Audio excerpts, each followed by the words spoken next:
Hi, in this video I'm going to talk about how to trust life, how to trust the universe in times of big panic and fear. My name is Alice, I'm from A Whole New High, this is our channel. Welcome. So what's happening in the world at the moment? There's a virus going around putting everyone in fear, and there are lots of reasons to be scared at the moment. Well, you could be either scared of the virus, that um, you could be scared that the virus may kill you, even though the percentage is not so high, but you could be scared that you get pneumonia and that there's no space in the hospital. You maybe are not scared to get the virus, but you are scared because we are all in quarantine and you really don't like being locked away at home. You could be scared that they're going to force vaccine us. So there are lots of reasons to be scared at the moment. You could be scared that our financial system is going to crash, and all these fears are really reasonable and valid, absolutely valid.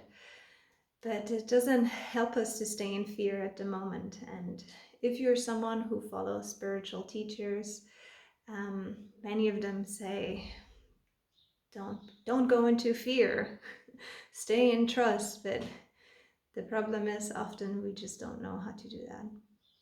So this video is about like, I'm just going to explain where does the fear come from and what to do.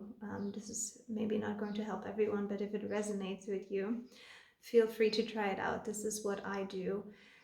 If the whole world starts to panic and I feel myself being pulled into the fear, yeah, these are just what I do to deal with it. But first, let's answer the question, where does this fear actually come from? Because just imagine if you grew up in a home where you feel safe and protected from, like, by your parents at all times. If you learned that anytime something on the outside happened, your parents kept you safe because they were emotionally stable and they just knew how to deal with situations. Do you think you would be scared right now? Probably not. Because if we grow up as children just knowing that whatever happens in the world will be protected, there's somebody there who knows how to deal with the situation, then we grow up being adults who feel really secure and trust the universe. So if in this moment you feel absolutely no fear, maybe you had a very secure childhood home and you just know things are always going to turn out fine. But what if they didn't when you were a child and things just didn't turn out fine, and if you did not feel protected, if you maybe even grew up in a family where fear was not okay, then you are even scared of this, like you feel fear of the fear. Then you grow up being an adult who does not fully trust the universe, who doesn't feel that things are always going to turn out fine, even if so many times they already have. But if in our childhood we had a few experiences where they didn't, then that shapes our belief system, that shapes the way we view the world.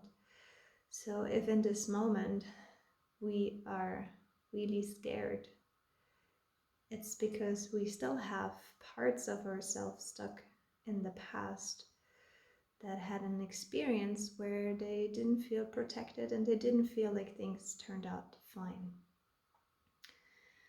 So when the fear comes up, it's really important that we turn towards these parts of ourselves and nurture them. The nurturing that they didn't receive when they were children, we can give these parts of us that are in fear. We can nurture them now as adults. So how do we do that? The first thing that we can do is sit down, slow down, and feel the feeling in our body. Where is the fear? Where do we feel the panic? Is it in our throat? Is it in our chest? Is it in our belly? Is it all over our body? Where is it? And really, really sit with it. Tune into the fear and concentrate on the bodily sensation that you feel. If this feeling had a shape, like what shape would it be? If this feeling had a color, what color would it be? And stay with it for as long as you can. I know it's hard. If you're not used to feel your feelings, it can be really hard. If in childhood fear was something that was not appreciated by your parents, it's really hard. I know that. Like in my childhood, it was not okay to be scared. So you really have to practice this. But sit with it and just feel the bodily sensations of that emotions in your body. And while you sit there, try to just say yes, to surrender to whatever is there in the moment, to surrender to the fear, not to think like, oh, this astrologer told me not to be in fear, I have to trust, but to really say yes to the fear. Yes, this fear is there and this fear is valid. For whatever reason, it's valid, it's there. And you can breathe into it.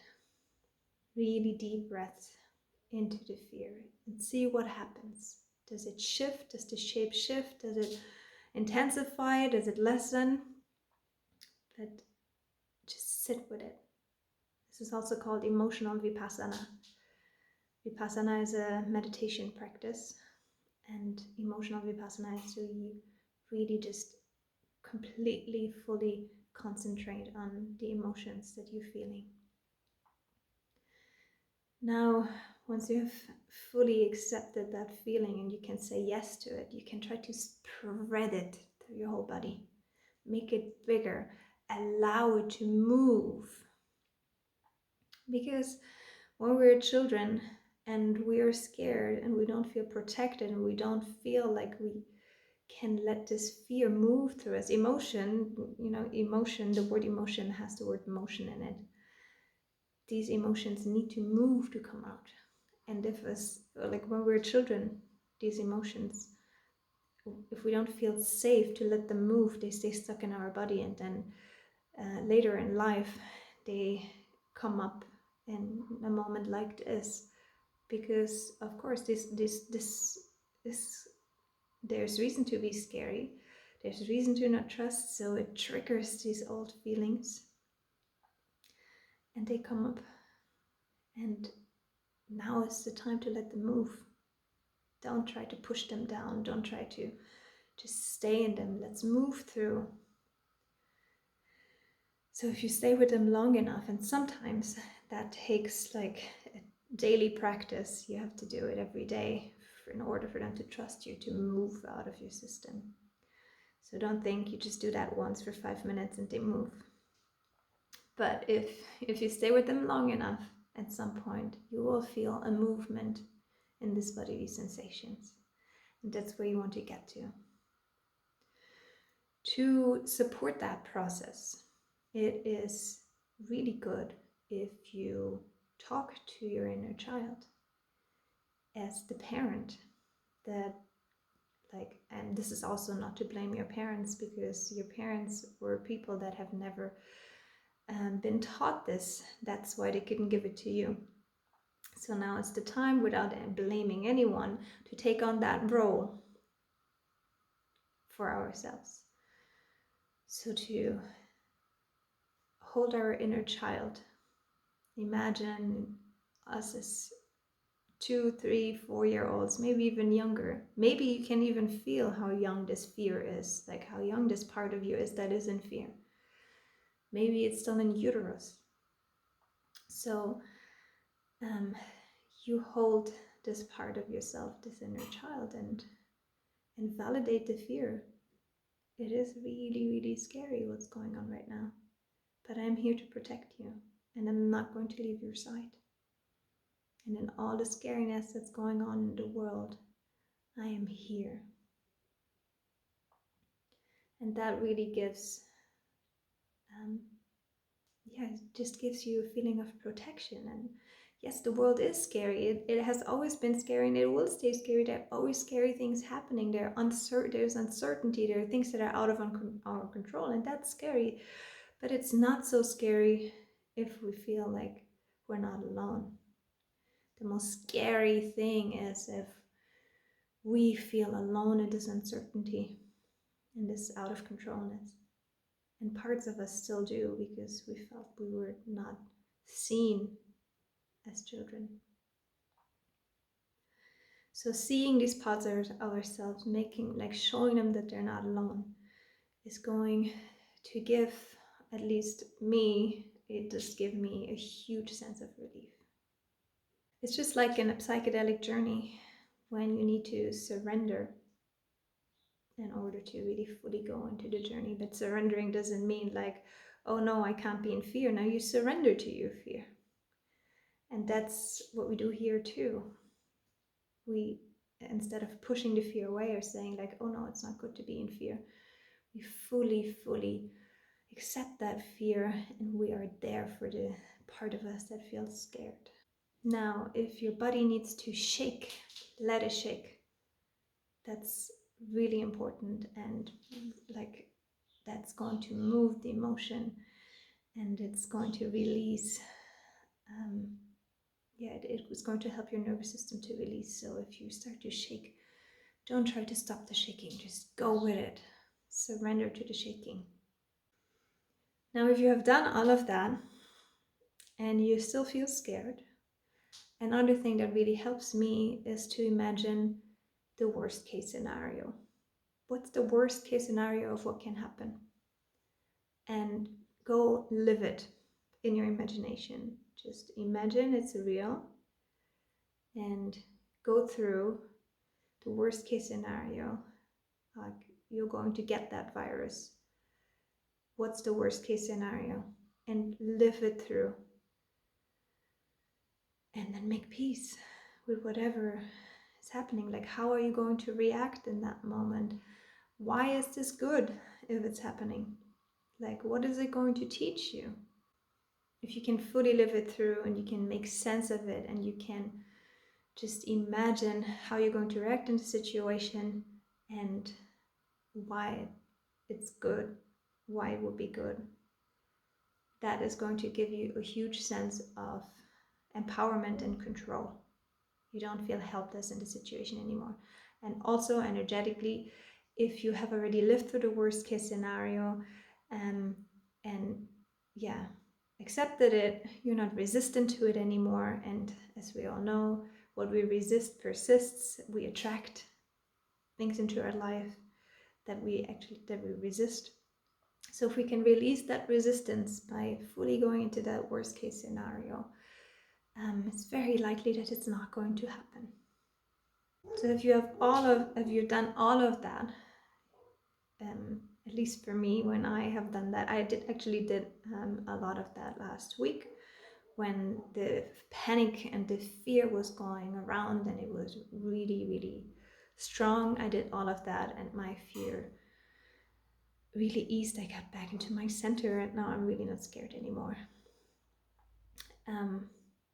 So if you've done all of this and you feel like your fear has come down a little bit at least, this is a time now to sit down, and you have time, you're in quarantine, to sit down and think about your life. And think about all the things that you wanted to change and you couldn't because of the way that the world works. Like, hey, last year there was hundred thousands of people that went through the streets and they were demanding that our politicians do something for against climate change. Now we have a perfect situation. It's kind of like we manifested what we wanted. Okay, I think we probably didn't want it to happen through a virus, but how else would it have happened? We would have just sat around and waited for our politician to change anything, and really, honestly, that's not how change works. We wished for change to happen.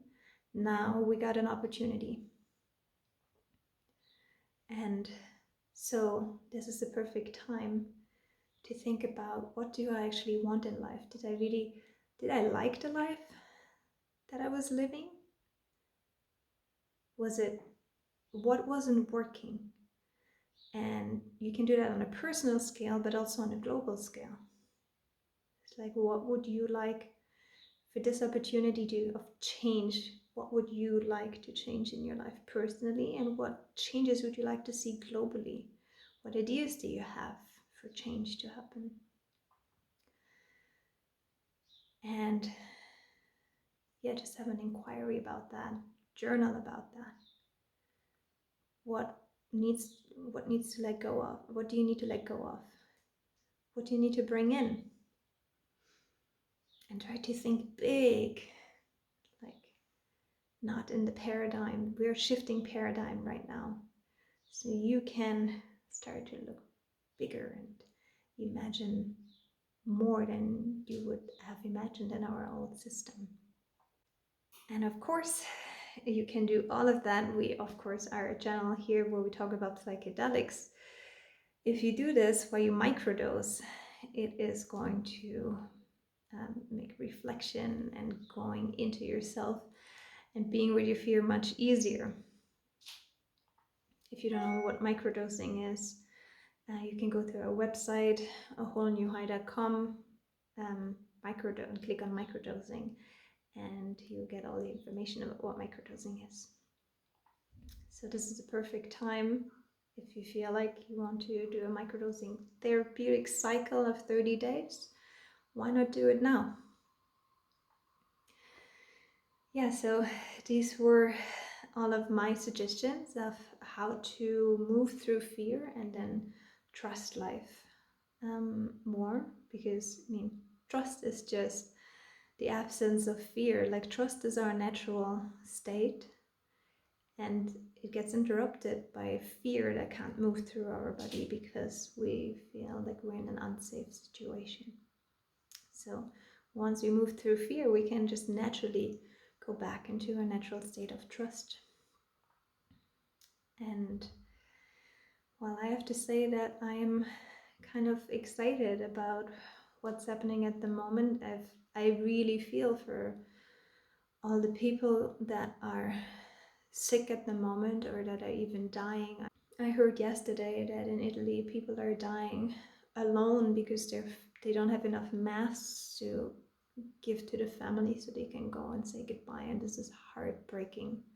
This is heartbreaking, and it actually made me cry. And I really feel for the intensity of the situation right now. At the same time, I do feel like this is something that needed to happen, because if you look at the world right now and what state we're in, how many people die of hunger every day, even though we have enough food to feed everyone, this is heartbreaking too. And I feel like the situation can give us the strength, the power to change this paradigm, to make the world more equal, to create new systems. We can create a new money system that is not based on scarcity. I'm going to talk more about that in another video, because this is now a little bit too much, but we can create a new money system. We can create a system where we have food for everyone and where it's more equal, where we don't have to be in competition with each other and then throw away half of the food that we're producing while the other half of the world is starving. And yeah, since years I have wished for this change to happen, and if it needs to come through a virus, then that's what Mother Nature has decided what it needs to be. Yeah, so I hope this video has helped you a little bit. If you have any questions or any comments, just please leave them below, and subscribe to our channel if you want to see more videos like that. Thank you very much for watching.